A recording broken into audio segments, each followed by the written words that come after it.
There was no sign of Diane Abbott at her home in North London this morning after she gave the Labour leadership a headache it didn't need. In a letter responding to a column in the Observer newspaper, Diane Abbott wrote, "Tomiwa Owolade claims that Irish, Jewish and traveller people all suffer from racism. They undoubtedly experience prejudice, but they are not all their lives subject to racism." In my view, what she said was to be condemned. It was anti-Semitic.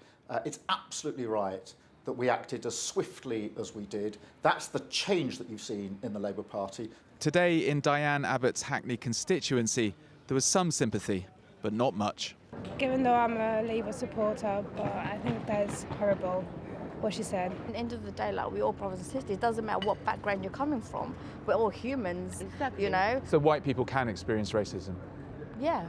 Some feel suggesting racism against black or brown people is somehow worse than other forms of racism risks creating an oppression Olympics. It's difficult, but we need to be able to be consistent in order to build an anti-racist movement that genuinely is cohesive and coherent and looks at all forms of racism.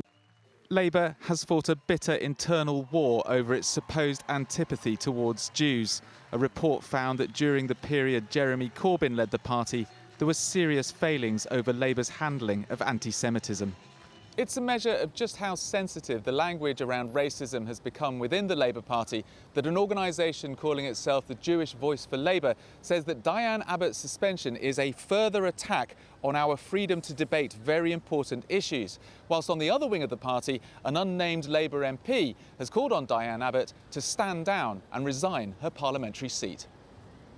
Diane Abbott has apologised unreservedly, and as Labour's first black female MP, she has fought against racism her entire career. She'll remain suspended until the conclusion of an investigation. Nick Wallace, 5 News.